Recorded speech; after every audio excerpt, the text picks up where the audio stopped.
Tonight, tributes are pouring in for Senator Dianne Feinstein. She died last night at 90 years old. And the longest-serving female senator in U.S. history has passed away.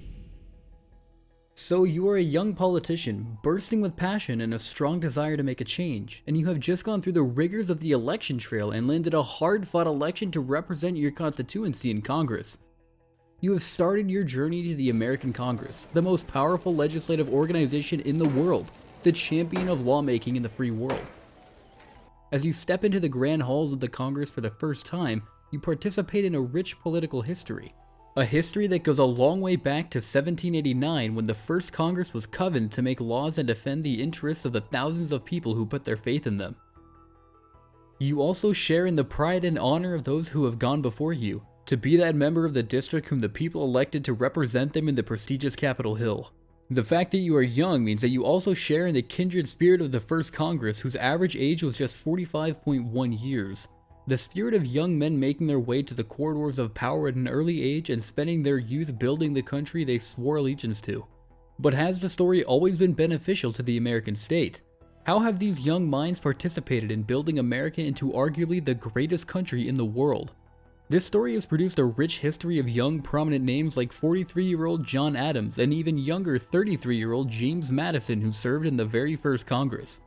We have even had younger men walk through the great halls of Congress, from 28-year-old Franklin D. Roosevelt to 30-year-old John F. Kennedy, both of whom went on to become president at a young age. But have you ever felt this seduction of power, the intoxicating allure of being able to make things happen with your position? Experiencing this at a young age comes with two possible outcomes. Let's say you find yourself in the high corridors of power at a really young age, and you count it as an opportunity to contribute your best to society and bow out when the ovation is loudest. You enjoyed the perks of being in power and were faced with the seduction of power.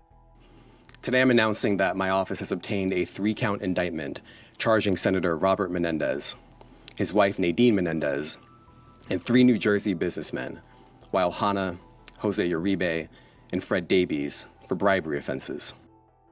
That strong longing to hold on to power longer, but you opted to take the high road and retire when you think your strength is no longer sufficient for the rigors of governance. But how about you get sucked into the Ferris wheel of power, and the goal shifts from serving your constituents to holding on to power? Years turn to decades, and you are still riding the wheel of power, doing everything you can to hold on to it, even with the gnarled, tired hands of an octogenarian. This is the second group who fell from the seduction and dark allure of power, who do all they can to plant their shaky feet firmly in power and have no plans to leave until death separates them from power. The American people are frustrated and exhausted with the corruption and role of big money in the halls of Congress. Now, we have great examples of statements who fall into this first group, but are there politicians who fall into the second group? Do we have congressmen who are stuck in the Ferris wheel of power and are not ready to give up the thrill of being in power? Let's say it is 1984, and you are a 43-year-old Jefferson County judge who just served as the Deputy United States Attorney General under President Ford. It is Election Day in 1984, and you are in the race for a Senate seat in the state of Kentucky. Everyone troops out to vote for you and your youthful vision, your hardline conservative stance, and your moderate and pragmatic ideas tip you ahead in the polls and eventually wins you the seat. This sounds a lot like Mitch McConnell, the Kentucky senator who walked into the grand halls of Congress 38 years ago. Only that 38 years later, he is still representing Kentucky in the Senate and showing no signs of letting go, even with 2 age-related events pointing to his inability to continue. Senator Mitch McConnell freezes during a media conference this week. A disturbing repeat of what happened to the 81-year-old Republican just a month ago. So what happened to his stellar reputation when he first tasted the wine called power? How did he fall for the intoxication of power and still struggle to hang on to the wheels of power even when his facilities are fast leaving him behind? Before we go into that, Mitch is just one out of the many octogenarians who have tested the intoxicating wine of power and are unwilling to let go. What if I told you that in the history of Congresses, the current Congress is the 3rd oldest and the 2 older Congresses have come within the last decade? Senators pitching a permanent tent is as recent as the last 2 Congresses, and they follow a very similar story. So how did we get to this point? Imagine that you are an idealistic young politician with a great vision, and a strong desire to serve your people.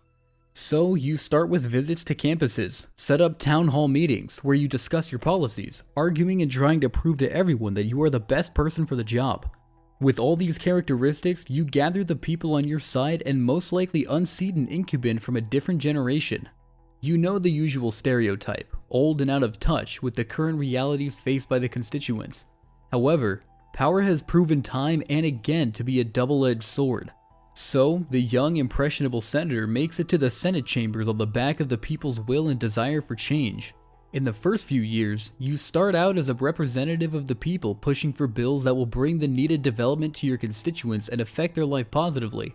Why else do we elect representatives if not for this, right? So, at the beginning of this political journey, when you are still guided by the ideals that got you there, you're delivered the dividends of democracy and represent the people. But lurking beneath the glitz and glamour of serving the people is the dark and sinister side of power that you only encounter years later. It's traps, and it takes a lot to avoid them. No matter how good those who walk the corridors of power are, at some point, they will be sucked into the whirlpool of the power game. And this game is like playing a complex board game that's like no other game you have played in your life.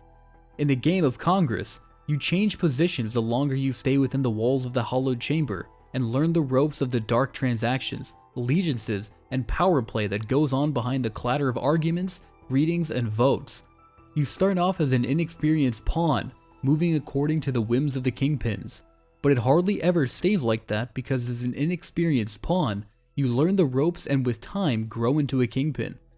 Now, the first reality that smacks you dead in the face like a loose ball as you walk down the intimidating halls and tread the cold hard marbles that hold memories of great men gone by is the idea of party loyalty. The first unwritten code you decipher is simple. Party loyalty trumps every other tie. So how does this play out? How do you live by the first obvious but unwritten code that fills the air and runs through the aisles of the hollowed chamber? Imagine that your party wants to crush a bill from the opposition because it will make an opposition government look good and put them in a better position in the next election cycle. And you are this young senator full of grandiose ideas to serve the people, and you get the memo to a caucus meeting ahead of a major vote on the floor of the Senate. You walk in and seated are hard-lined, experienced, and top people in the party who have been in Congress before you were born, stating that the party's position which goes clearly against what you stand for. And it is clear that there's only one way to survive the next election cycle. Vote along party lines, even if it goes against what you believe. A failure to do this means tanking your party's chances in the next election. So what do you do in this case? Choose party loyalty and re-election at the expense of your ideals? Risk losing your seat while maintaining your stance? Let's say you choose party loyalty and re-election. Then the idealist young senator who came into Congress to make a change has been sucked up in the political war of attrition that characterizes the hollowed chamber. You become a statistic, the vote needed to halt an opposition legislation, to block an appointment that would hurt the party's interests and any other agenda that suits their party. Rather than being a change maker, you are sucked up in the power game as a pawn in the hands of political kingpins. Do you think there's any coming out of this? Will he find his way back from the moral cesspool? Here's the thing, once you are sucked up by such power plays, it becomes impossible to find your way out because every pawn dreams to be a kingpin who calls the shots. So, with time, the pawn works hard enough to be crowned kingpin and takes his place among the power brokers. From obvious legislative moves like filibustering and log rolling to make deals behind the scenes and forming alliances, the senator who is now a kingpin plays big in the giant chessboard of congregational politics. In this tough and rough corridor reserved only for the tough-minded, the goal is to outwit your opponents and win at all costs.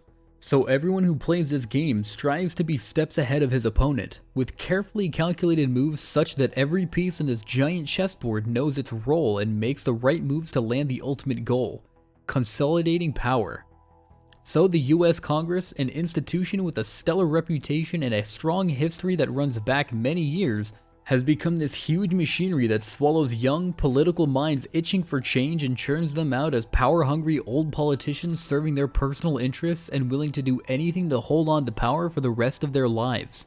Is this mere speculation, or are there events that prove this desire to hold on to power is a reality? Well, after years of serving your interests and not your constituents, this machinery called Congress transforms you into a power junkie. You get your frequent high from well-calculated maneuvers to stop the opposition and hold on to your place. Now imagine that you were in Mitch McConnell's shoes when the For the People Act arrived on his desk as the Senate's majority leader. Decades of political maneuvering behind you, a reputation to uphold, and the deep-rooted beliefs of your party to fight for. What will you do when faced with a bill from the opposition that plans to change the political structure you have enjoyed for the last 38 years? What will you do when faced with a bill that will benefit the people rather than you and your ilk that have held on to power for decades? The truth is, you won't roll out the red carpet for a bill that will cut you out of power, even if the House of Representatives thinks it's a good one by giving it their approval. Like Mitch, you will block the bill, not really because it is bad, but just because it came from the other side of the divide. And in a game of congregational chess, you cannot afford to lose or even have a stalemate, even if it means denying the people a bill that will strengthen voting rights. So, the Congress is like a head clearly detached from the body, engaging in endless maneuvers and moves that take them further away from the people they were elected to serve. They have long become a class of aging people unwilling to let go of power and untouched by the genuine concerns of the people. All of this considered, the million-dollar question now is there hope that this rogue head would one day reconnect with its body? Honestly, at this point it's anyone's guess. Maybe a revolution will begin that will change it all. Now imagine you are in a position to start a revolution, or spark a change and you are the leader of a new crop of politicians heading to the Congress to make a difference. What would you do differently? How would you avoid the many snares that trap those before you? Will you repeat the same mistakes of the present octogenarians who started out with great ideals but fell for the seduction of power?